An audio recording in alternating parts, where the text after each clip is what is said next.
पांचवा अध्याय शांति मार्ग। त्रयात्मक पथ। स्वतंत्र रीति से शांति की खोज करने की बात है।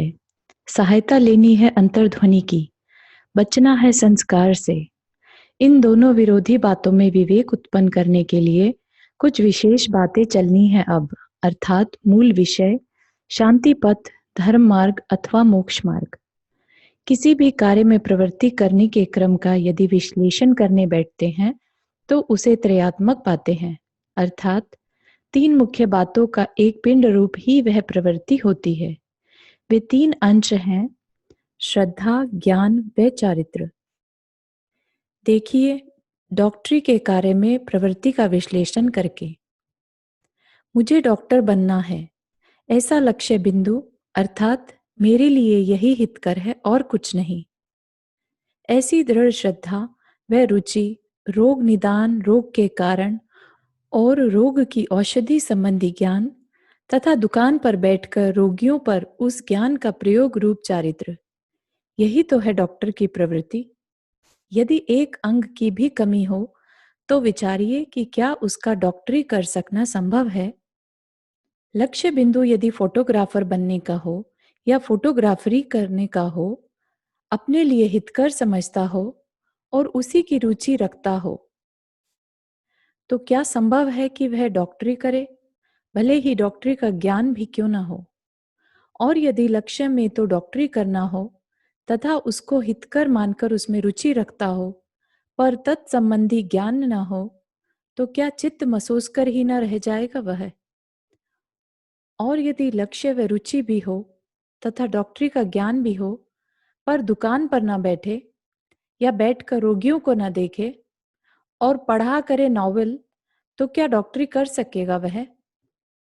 इसी प्रकार जौहरी की, बजाज की या किसी और की प्रवृत्ति का भी विश्लेषण करके यही फलितार्थ निकलेगा, प्रत्येक प्रवृत्ति त्रयात्मक ही होगी। बस इसी प्रकार शांति पथ पर चलने की प्रवृत्ति भी त्रयात्मक ही है। शांति का लक्ष्य बिंदु अर्थात इस ही को हित मानकर अंतरंग से इसकी रुचि व श्रद्धा करना, शांति संबंधी ज्ञान करना तथा उन क्रिया विशेषों में प्रवृत्ति जिनके करने पर कि उस शांति का अनुभव हो, अर्थात चारित्र करना, जिसका उल्लेख की आगे किया जाने वाला है। लक्ष्य बिंदु। इन श्रद्धान, ज्ञान व चारित्र के झूठेपने सच्चेपने की परीक्षा लक्ष्य बिंदु से होती है। डॉक्टरी का लक्ष्य बिंदु रखने वाले के लिए शांति पद संबंधी श्रद्धा झूठी है।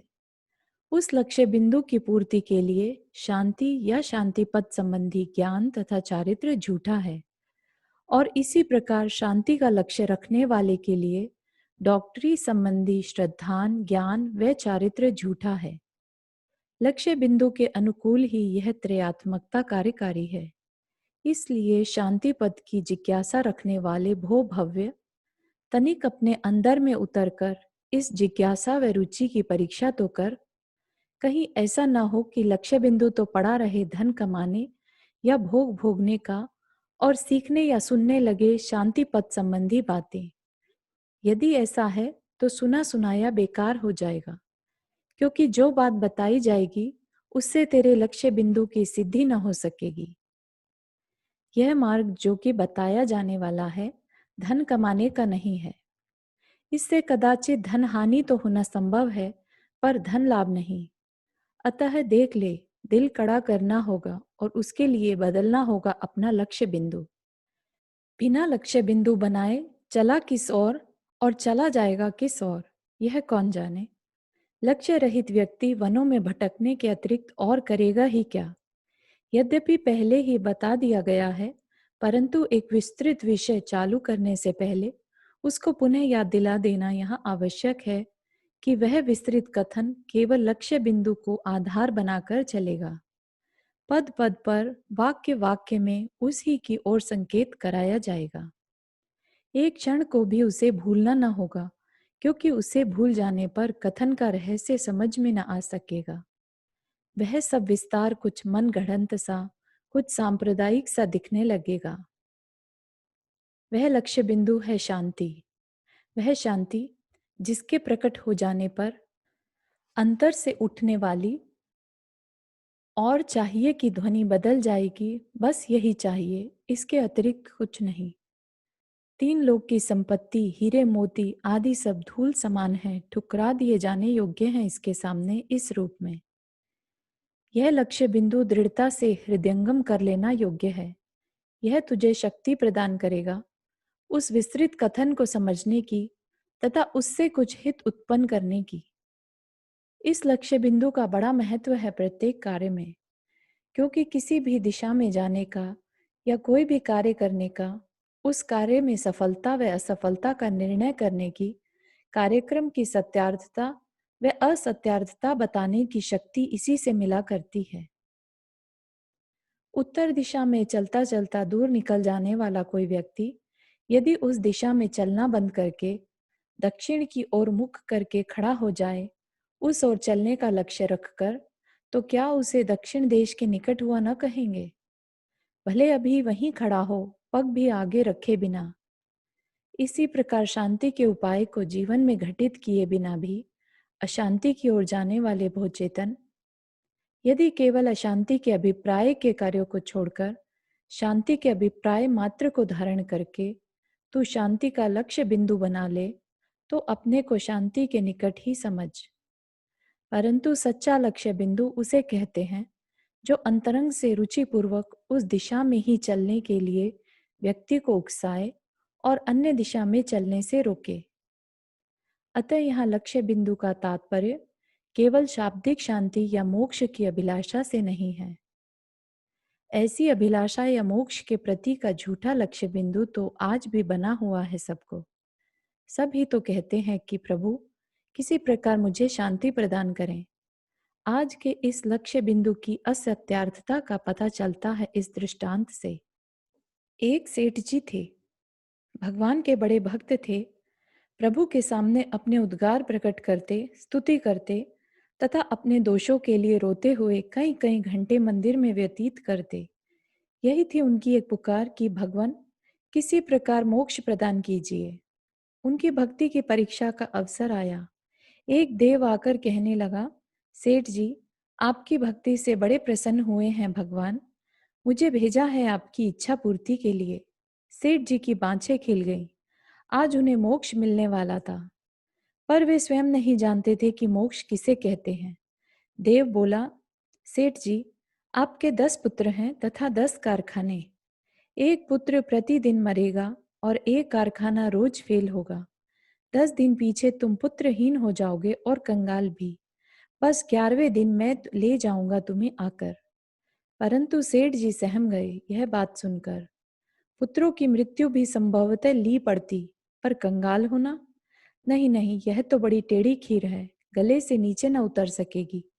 देव से बोले, भाई, बड़ा कष्ट किया है तुमने मेरे लिए, एक और कष्ट देता हूँ, क्षमा करना। प्रभु से यह प्रार्थना करना कि यदि किसी और क्वालिटी की, किसी और प्रकार का मोक्ष हो तो प्रदान करने की कृपा करें, परंतु इस क्वालिटी की मोक्ष तो संभवतः मुझे पच न सकेगी। बस ऐसा ही है हमारा भी लक्ष्य बिंदु। धन न छूटे, कुटुंब न छूटे, खूब भोग भोगता रहूं और शांति भी चखता रहूं, अर्थात विष भी पीता रहूं और अमृत का स्वाद भी लेता रहूं। ऐसा लक्ष्य वास्तव में लक्ष्य बिंदु कहलाता ही नहीं, सुनी सुनाई सी कोई बात है जो रट सी गई है। चौथी जाति की सच्ची शांति के प्रति सच्चा लक्ष्य बिंदु बनाने के लिए कहा जा रहा है वह लक्ष्य बिंदु जिसके कारण लौकिक सर्व बाधाएं आ पड़ने पर भी उसके मार्ग पर से तेरी प्रगति मंद न पड़ने पावे। श्रद्धा। मार्ग की त्रयात्मकता कल बताई गई, उसमें जो पहला अंग है श्रद्धा, उसकी बात चलेगी। श्रद्धा का अर्थ है लक्ष्य बिंदु, रुचि, प्रतीति व अभिप्राय। किसी बात को बिना परीक्षा किए मुझे स्वीकार नहीं करना है। मैं वैज्ञानिक बनकर चला हूं, सांप्रदायिक नहीं। श्रद्धा इस मार्ग का सर्वप्रथम व सर्व प्रमुख अंग है, क्योंकि बिना ठीक ठीक लक्ष्य बिंदु व रुचि के उसका तत्संबंधी ज्ञान व चारित्र अकार्यकारी है।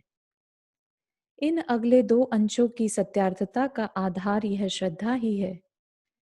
यद्यपि श्रद्धा व लक्ष्य बिंदु दोनों एक ही बात हैं, परंतु फिर भी श्रद्धा के संबंध में साधारणतः बहुत भ्रम चलता है।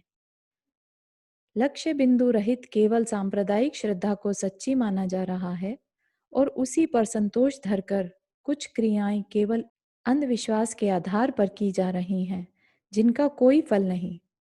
निष्फल उस पुरुषार्थ से ऊब कर आज का जगत धर्म की जिज्ञासा ही छोड़ बैठा है और भोग विलास के तीव्र वेग में बहा चला जा रहा है बेसुध।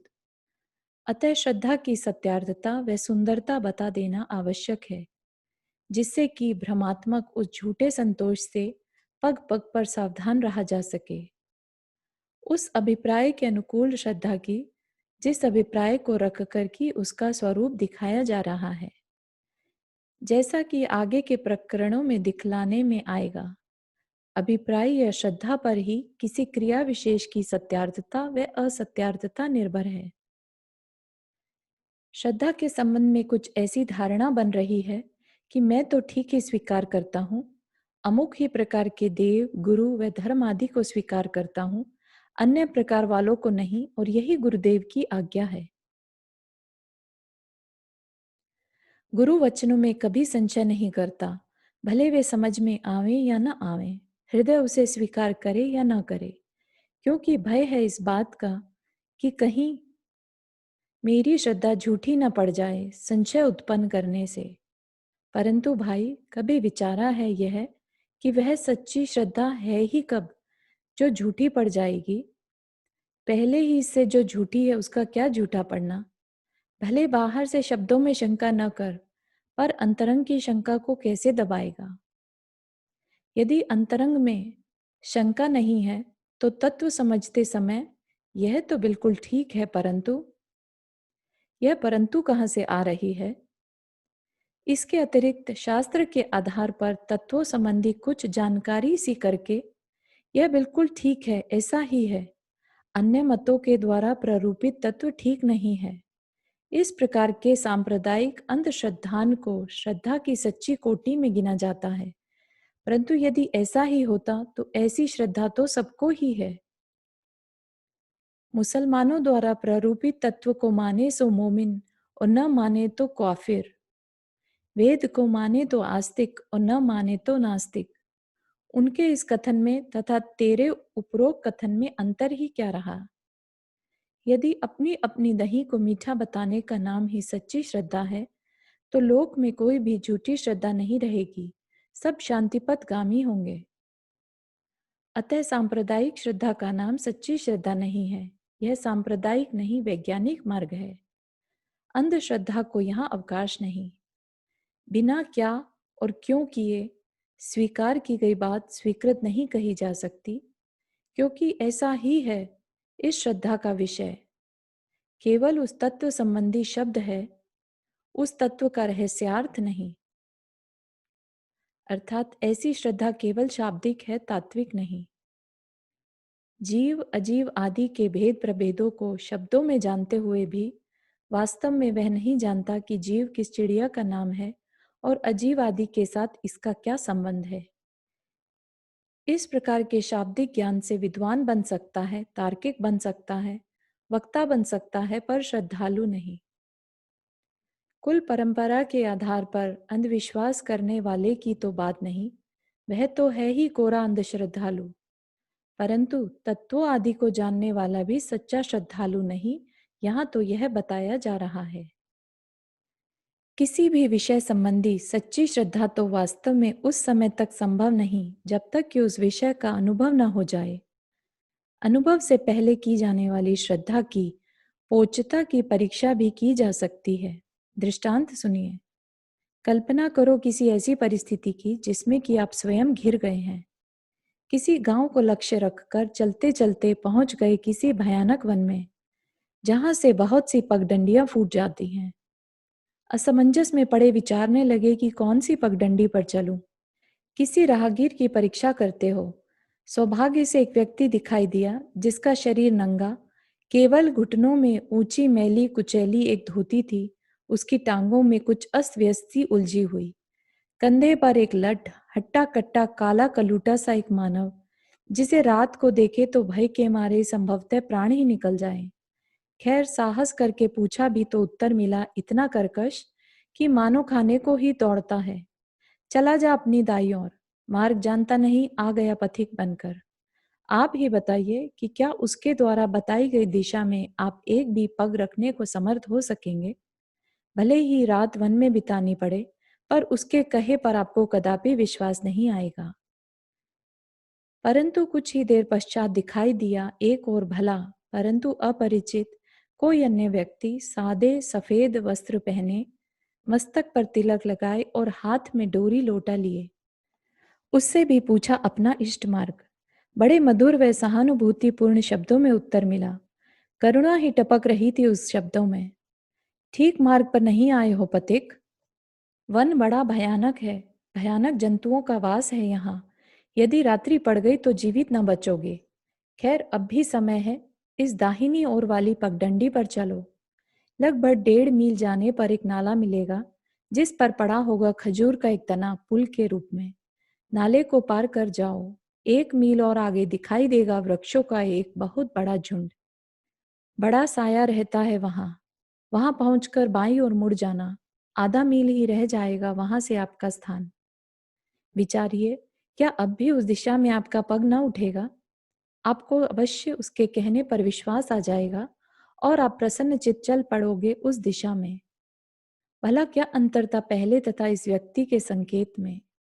मार्ग तो उसने भी वही बताया था जो कि इसने, परंतु पहले में अविश्वास और अब विश्वास। क्या कारण है? कारण है वक्ता की प्रामाणिकता। इसी प्रकार यहाँ धर्म के संबंध में वीतरागी गुरुओं की ही बात आपको स्वीकार है, रागी जनों की नहीं। कारण कि आपको दिखती है वहां निस्वार्थता व करुणा। जो बात वे मुख से कहते हैं उसकी झांकी उनके जीवन में स्पष्ट दिखाई देती है, और इन्हीं गुणों के कारण वे आपकी दृष्टि में प्रामाणिक हैं। श्रद्धा के पथ पर आपका यह पहला पग है, जिसमें क्या कमी है सो आगे दर्शाता हूं। चले अवश्य जा रहे हो उसी मार्ग पर, परंतु हृदय में है कुछ कंपन सा। यदि यह भी मार्ग ठीक ना निकला तो, या आगे जाकर फिर भटक गया तो? बीहड़ वन है, कौन जाने पहुंच भी पाऊंगा कि नहीं। खैर चलो, भगवान सहाय है। और इस प्रकार के अनेकों विकल्प। तनिक विचारो, पक्ष को छोड़कर, क्या यही अवस्था न होगी आपके हृदय की इस श्रद्धा की प्रथम श्रेणी में? बस स्पष्ट हो गया इस श्रद्धा का झूठापन या अंधविश्वासपना। अंतर्ध्वनि से आने वाली यह तो इस बात की साक्षी है कि स्वीकार करते हुए भी आपका संचय दूर नहीं हुआ है अभी। इसी प्रकार यहाँ धर्म मार्ग में भी यद्यपि स्वीकार है गुरुओं की बात, परंतु निश्चय से न सही, व्यवहार से तो ठीक ही है ना, यह हमारी पहले की धारणा। इस प्रकार जो पोषण करने का प्रयत्न किया जा रहा है अपने ही अभिप्राय का, यह कहाँ से निकल रहा है? बस यही है साक्षी इस बात की कि वास्तविक तत्व आपको स्वीकार ही नहीं है, अन्यथा आपकी धारणा बदल जानी चाहिए थी। आगे चलिए, नाला दिखाई दिया और साथ में वह खजूर का पुल भी। विचारिए तो कि कुछ कमी पड़ेगी उस कंपन में या नहीं। अवश्य पड़ेगी। नहीं नहीं, यह मार्ग ठीक ही होगा। वही पहला चिन्ह जैसा बताया था आ गया। अब कुछ संशय नहीं रहा इसमें। अब तो आ ही जाएगा गांव। कुछ ऐसी ही बात प्रकट हो जाएगी। यद्यपि संशय बहुत मंद पड़ चुका है, परंतु यह नहीं कहा जा सकता कि उसका सर्वथा अभाव हो गया है। जिसकी साक्षी ऊपर है, ठीक ही होगा, आ ही जाएगा, ये कुछ शब्द दे रहे हैं। दृढ़ शब्दान में संदेह सूचक शब्दों का प्रयोग नहीं हुआ करता। और इसी प्रकार इस धर्म क्षेत्र में भी गुरुवाणी से तत्वों को सीखकर यद्यपि कुछ व्रत आदि धारण कर लिए हैं, परंतु फिर भी उन तत्वों की श्रद्धा में संदेह पड़ा हुआ है, जिसकी साक्षी इस अभिप्राय से मिलती है कि भले आज न सही पर व्रत आदि करते करते आगे कभी तो होगी ही मोक्ष। यह श्रद्धा की दूसरी कोटि है, यद्यपि पहले से कुछ दृढ़ पर सच्ची नहीं। आगे चलिए, वृक्षों का झुंड आया। हृदय में एक आह्लाद उत्पन्न हुआ, मानो टांगों में शक्ति आ गई हो और तेजी से कदम उठने लगे। बस अब गांव आ ही गया समझो। बस इस मार्ग में किंचित भी संचय नहीं, यह ठीक ही है। इस प्रकार की दृढ़ता यद्यपि इस श्रद्धा की दृढ़ता को सूचित कर रही है, तद्यपि श्रद्धा अब भी दृढ़ नहीं है। यह बात गले उतरनी कुछ कठिन पड़ती है, परंतु विचार करने से अवश्य इसकी सत्यता ध्यान में आ जाएगी। कल्पना कीजिए कि कुछ ही दूर झुंड से आगे निकल जाने पर आपको कोई चिर परिचित मित्र मिल जाता है और कुछ आश्चर्य में पड़कर आपसे पूछ बैठता है, कहाँ जा रहे हो मित्र इस मार्ग से? बाल बच्चों का प्रबंध कर आए हो या नहीं? स्वभावतः ही आप घबरा जाएंगे उसकी इस बात पर कि क्या कारण है उसके इस आश्चर्य का। और यदि वह बताए कि तुम्हें गलत मार्ग पर डाला गया है, आगे उसी ठग का गांव पड़ेगा जिसने कि तुम्हें मार्ग बताया है, तो क्या आप कांप ना उठोगे? बताइए कहाँ चली जाएगी आपकी इस समय तक की दृढ़ श्रद्धा? बस यही बात साक्षी है कि यह तीसरी कोटि की अत्यंत दृढ़ दिखने वाली श्रद्धा भी वास्तव में सच्ची नहीं है। इसी प्रकार धर्म क्षेत्र में भी व्रतों आदि या विद्वत्ता आदि के कारण सम्मान से मिली प्रतिष्ठा से भ्रमित होकर भले आप यह मान बैठे हों कि मेरी श्रद्धा बिल्कुल सच्ची है, यही गुरुओं के द्वारा प्रतिपादित मार्ग है, इतने बड़े बड़े प्रसिद्ध व्यक्ति तथा विद्वान इस मेरी श्रद्धा का समर्थन कर रहे हैं, परंतु वास्तव में यह श्रद्धा भी सच्ची नहीं है, क्योंकि भले बाहर में आपके मुख से कोई शब्द ऐसा न निकले जिस पर से तार्किक आपके अभिप्राय में भूल निकाल सकें, भले ही बाहर में यह कहते सुने जाएं कि मुझको बड़ा आनंद आ रहा है इस जीवन में, परंतु आप स्वयं यह जान नहीं पाते कि यह आनंद जीवन में से आ रहा है कि प्रतिष्ठा के कारण लोकेशना में से। आपके अंतरंग में से तो यह मार्ग कुछ कठिन सा भास रहा है, असी धारा के समान। बस जीवन में इस कठिनाई का वेदन ही इस बात का साक्षी है कि आपकी यह तीसरी कोटि की श्रद्धा भी सच्ची नहीं है, भले दूसरों की अपेक्षा अधिक दृढ़ हो यह। और आगे चलिए।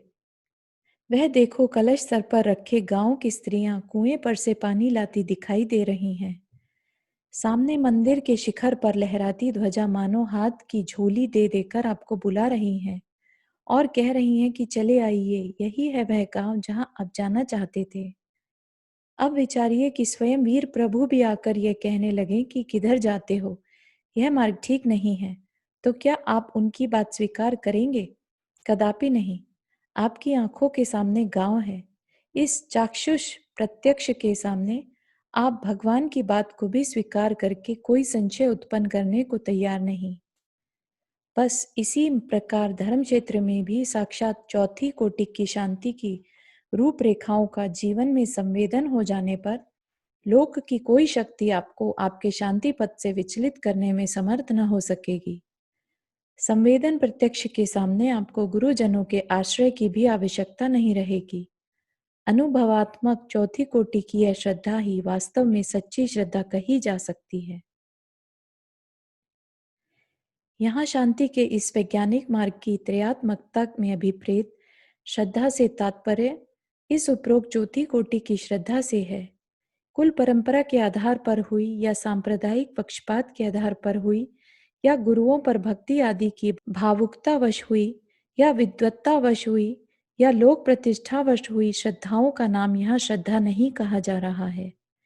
श्रद्धा वास्तव में वह होती है जो बिना किसी अन्य की सहायता के स्वयं रुचि पूर्वक उस व्यापार विशेष के प्रति अंतरंग झुकाव उत्पन्न करा देती है, जिसके कारण शीघ्र अतिशीघ्र वह अपने जीवन को उस श्रद्धा के अनुरूप ढालने का प्रयत्न करने लग जाता है, शक्ति को नहीं छिपाता, न ही कोई बहाने तलाश करता है अपनी श्रद्धा को दूसरों पर जताने के लिए, जैसे क्या करूं, करना तो बहुत चाहता हूं पर कर्म करने नहीं देते, अजी गृहस्थी के जंजाल में फंसा हूं बुरी तरह इत्यादि।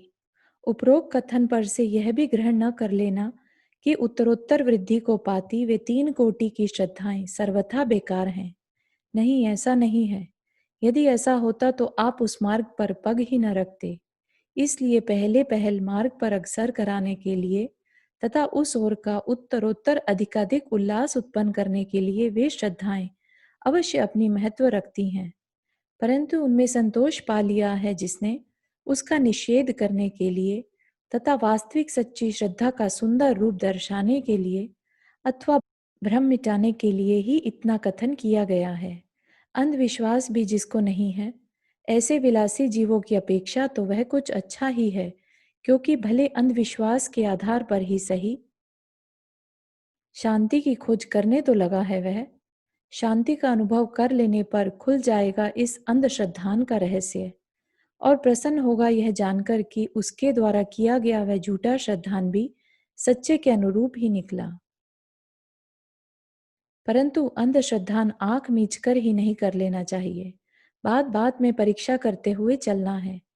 अतः केवल उन्हीं की बात पर श्रद्धा करनी योग्य है जिनका जीवन स्थूल दृष्टि से शांत दिखाई दे, जिनके उपदेश का लक्ष्य शांति हो तथा जिनकी कथन पद्धति भी शांत हो। स्वार्थी जनों का भोगों के प्रति आकर्षण कराने वाला उपदेश इस मार्ग का बाधक व अभिलाषावर्धक होने के कारण स्वीकार करने योग्य नहीं है। चारित्र। त्रयात्मक मार्ग के प्रथम अंग का कथन पूरा हुआ। ज्ञान नामक द्वितीय अंग का कथन आगे यथास्थान किया जाएगा। अब उसके तृतीय अंग चारित्र का कथन चलता है। चारित्रम खलु धम्मो, धम्मो जो सो समोत्ति णिडिठ्ठो, मोह खोह विहीणो परिणामो अपणो समो। चारित्र का अर्थ है धर्म, अर्थात जीव का स्वभाव, और वह होता है समता स्वरूप। आत्मा या जीव की वह स्वाभाविक परिणति ही समता का लक्षण है, जिसमें न है मोह और न है शोभ, अर्थात जिसमें न है स्थान तात्विक अविवेक को और न है अवकाश इंद्रिय मन तथा चित्त की चंचलता को। तात्विक अविवेक की निवृत्ति हो जाती है विवेक ज्ञान से, जिसका उल्लेख आगे किया जाने वाला है। चंचलता क्या और उसका अभाव क्या, इस विषय में थोड़ी जानकारी यहाँ दे देना आवश्यक है। इस संबंध में आप कुछ न जानते हो ऐसा भी नहीं है, नित्य के अनुभव की बात है। कौन नहीं जानता कि उसकी पांचों इंद्रियां एक क्षण को भी विश्रांत होकर नहीं बैठती, एक विषय को छोड़कर दूसरे पर और दूसरे को छोड़कर तीसरे पर सदा भागती रहती हैं।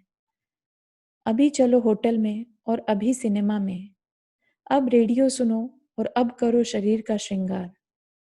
इंद्रियां बेचारी क्या करें, ये तो ठहरी सेविकाएं मन की, जो आज्ञा मिलती है वही करती हैं। इन सब का स्वामी तो मन है, विविध प्रकार के संकल्प विकल्प करना ही उसका स्वरूप है। यह वस्तु मुझे इष्ट है या अनिष्ट, यह शत्रु है यह मित्र, यह सज्जन है यह दुर्जन, यह सुख है यह दुख, यह जन्म है यह मरण, यह पुण्य है यह पाप, यह धर्म है यह अधर्म, इत्यादि न जाने कितने परस्पर विरोधी द्वंद्वों की वासनाएं पड़ी हैं इसके गर्भ में। अनंत है इसका विस्तार।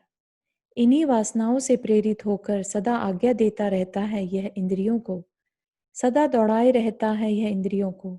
इस वस्तु को प्राप्त करो, इसका त्याग करो, इसका संरक्षण करो, इसका नाश करो, और जाने क्या क्या।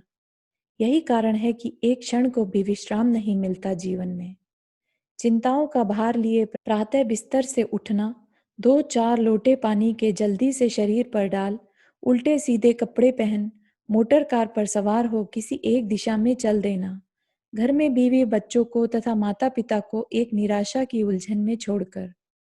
कुछ घंटों में जल्दी जल्दी कभी इधर दौड़ और कभी उधर, आगे दौड़ और पीछे छोड़ करता लगभग 30 मील का चक्कर लगा लिया।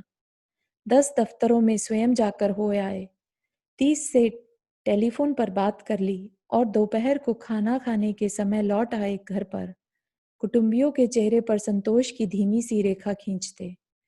खाना खाने बैठे दो चार टुकड़े खाए, टेलीफोन की घंटी बजी और खाना बीच में ही छोड़ भागे। पुनः वही मोटर कार, वही सड़क, वही दफ्तर, घर में बीवी बच्चे व माता पिता पुनः उदास। बिना खाए चले जो गए आप। दिन भर की दौड़ धूप में थके मांदे लौटे घर पर रात्रि को 9 बजे, बिल्कुल सोने के समय। न बीवी से बात, न बच्चों से हंसी, न माता पिता को सांत्वना के दो शब्द। सो गए। सो क्या गए, रात बिता दी चिंताओं में कि कल को क्या ये करना है, वह करना है। प्रातः हो गई, पुनः वही चक्र। यह है बाह्य जीवन का स्थूल क्षोभ, जिसका कारण है मनोगत उपर्युक्त सूक्ष्म क्षोभ। दोनों ही प्रकार के क्षोभ का अभाव चारित्र या धर्म है, और वह है वास्तव में वही विश्रांति या शांति जिसका कथन चल रहा है। इसे आप समता कहो, साम्यता कहो, माध्यस्थता कहो, शुद्ध भाव कहो या कहो वीतरागता। सभी शब्दों का अवसान होता है उसी प्रधान अर्थ में अर्थात शांति में। समता का अर्थ है सब में समान भाव। मैं तू में, वह यह में, स्त्री पुरुष में, बालक वृद्ध में, निर्धन सगन में, मूर्ख विद्वान में, ऊंच नीच में, ब्राह्मण चांडाल में, मनुष्य तिर्यंच में, गाय कुत्ते में, हाथी चींटी में, स्वर्ण पाषाण में, लाभ अलाभ में। मोह का अभाव हो जाने के कारण अथवा तात्विक विवेक जागृत हो जाने के कारण सभी पदार्थों में तत्व का दर्शन करने वाले उस महाभाग के चित्त में इन विषमताओं को अवकाश कहाँ और इन विषमताओं के अभाव में इष्ट अनिष्ट आदि उपर्युक्त द्वंद्वों को प्रवेश कहाँ। न है उसके लिए कुछ इष्ट न अनिष्ट, न शत्रु न मित्र, न सज्जन न दुर्जन, न सुख न दुख, न जन्म न मरण, न पुण्य न पाप, न धर्म न अधर्म, न ग्राह्य न त्याज्य। और यही है शोभ का भाव, पूर्ण वीतरागता, पूर्ण कामता, कृतकृत्यता। इसे ही कहते हैं चारित्र और यही है धर्म। पूजा आदि क्रियाओं को धर्म कहना तो उपचार है। वास्तव में वस्तु का स्वभाव ही धर्म का लक्षण है, क्योंकि शांति अर्थात निर्विकल्पता रूप होने के कारण यह समता मेरा स्वभाव है, इसीलिए यही मेरा धर्म है। विचित्र बात सुन रहे हैं। हम तो सुनते थे कि यह छोड़, यह कर, यह खा, यह रह इत्यादि क्रियाओं का नाम चारित्र है और देव पूजा आदि का नाम धर्म, परंतु आप तो कुछ और ही कह रहे हैं। शांत हो प्रभु, शांत हो। तेरा सुना हुआ भी गलत नहीं है। वह वास्तव में चारित्र नहीं, चारित्र की साधना है। वैसा वैसा करते हुए धीरे धीरे जीवन की भागदौड़ समाप्त होती जाती है, पहले बाह्य जीवन की और फिर भीतरी जीवन की। और इस प्रकार एक लंबे काल तक अभ्यास करते रहने पर वह दिन भी आ जाता है जबकि साधक का द्विविध शोभ शांत हो जाता है और निज स्वभाव स्वरूप साक्षात चारित्र की उपलब्धि करके खो जाता है वह उसमें सदा के लिए। जिस प्रकार अन्न प्राण नहीं परंतु प्राणों को टिकाए रखने का कारण है और इसीलिए लोक व्यवहार में अन्न ही प्राण है ऐसी उक्ति प्रचलित है, उसी प्रकार ग्रहण त्याग आदि की उक्त क्रियाएं चारित्र नहीं परंतु उसकी प्राप्ति का कारण या उपाय हैं और इसीलिए लोक व्यवहार में ग्रहण त्याग, शुद्ध भोजन, देव दर्शन, सामायिक ध्यान आदि चारित्र अथवा धर्म है ऐसी उक्ति प्रचलित है।